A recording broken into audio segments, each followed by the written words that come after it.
In our last class, we have understood the basics of corporation of party. So let me recapitulate this thing and proceed furthermore.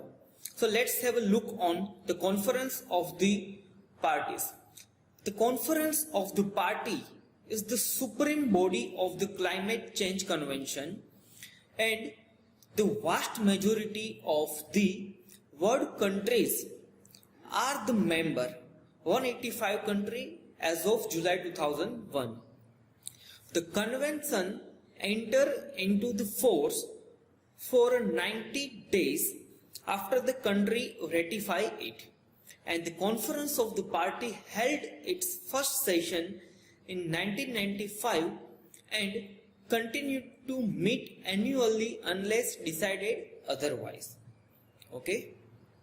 But however, the various subsidiary bodies that advise and support the conference of party meet more frequently.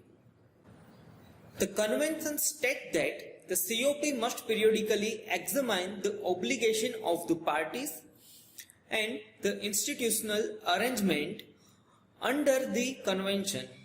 Okay? Then you can say it should do this in a light of convention's objective, the experience gained in its implementation, and the current state of scientific knowledge. Now COP has main two functions. So let me discuss those functions. First one is the exchange of information.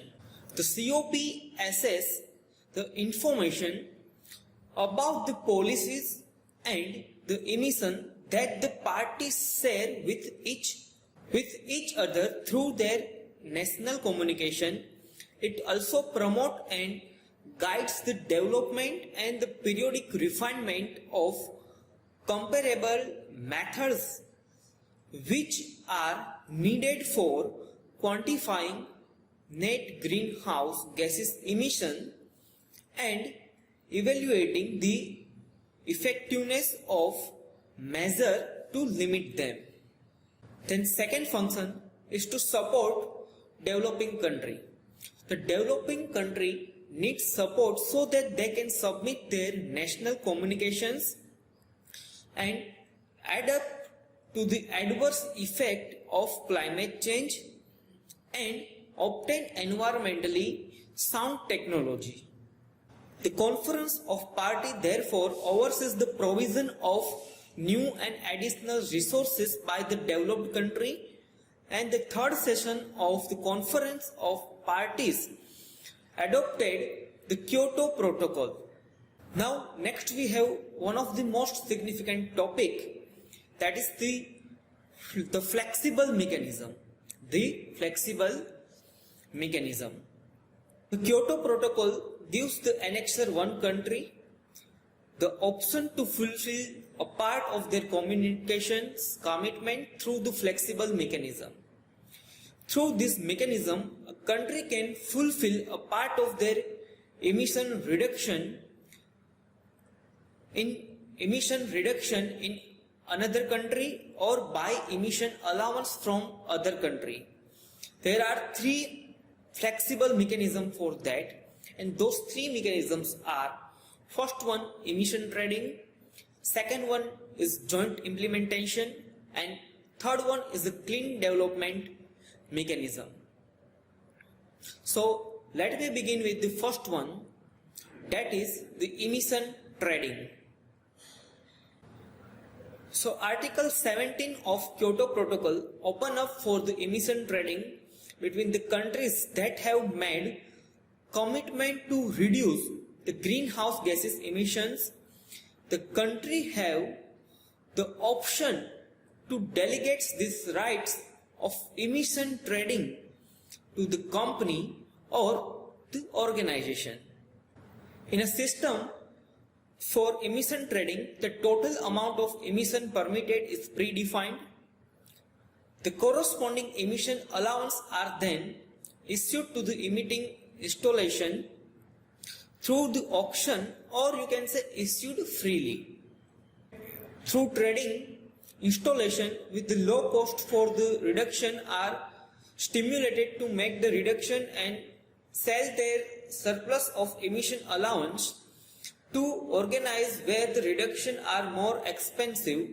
Both the selling and buying company win on this flexibility that trade offer with the positive effect on economy. The trade offer with the positive effect on economy, resource efficiency and the climate.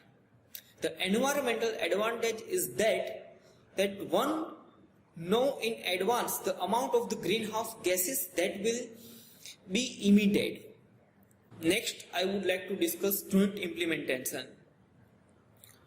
So, under the Article 6 of Kyoto Protocol, Annexure 1 country that has made a commitment for reducing the greenhouse gases can offer to an other Annexure 1 country greenhouse gases emission reduction. Okay, and this emission reduction shall come from the project with the objectives to reduce the greenhouse gases emission and the anthropogenic emission from the source of or increase the anthropogenic uptake in sink.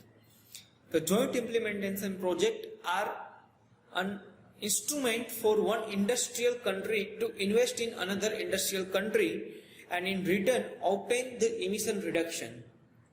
This emission can be used to help fulfill their own reduction commitment at the lower cost than if they had to do the reduction in their own country. Now next I would like to discuss clean development mechanism. So you can say the Article 12 of Kyoto Protocol defines the clean development mechanism CDM. The purpose of the CDM is to contribute to the sustainable development in developing country, help Annexure 1 country under the Kyoto Protocol to meet their target, okay, and with the help of CDM, the country which have set themselves an emission reduction target under the Kyoto Protocol, I mean to say Annexure 1 country, can contribute to the financing of project in developing country of Annexure 1 country which do not have reduction target. This project should reduce the emission of greenhouse gases while contributing to the sustainable development, okay, and you can say the sustainable development of the country, host country involved. The achieved emission reduction can be purchased by the Annexure 1 country in order to meet its reduction target. In order to accept as a CDM project, the CDM have to be expected by both the parties in advance, and it also has been proven that the project will lead to the emission reduction that are higher than what otherwise would have been obtained.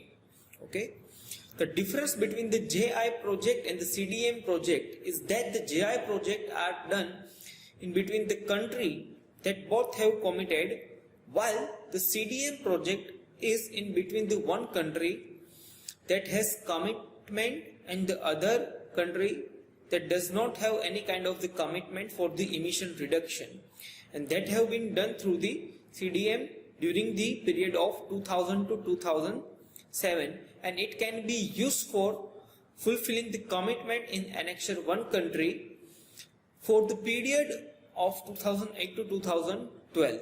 Clear? Thank you. Stay tuned for the next session.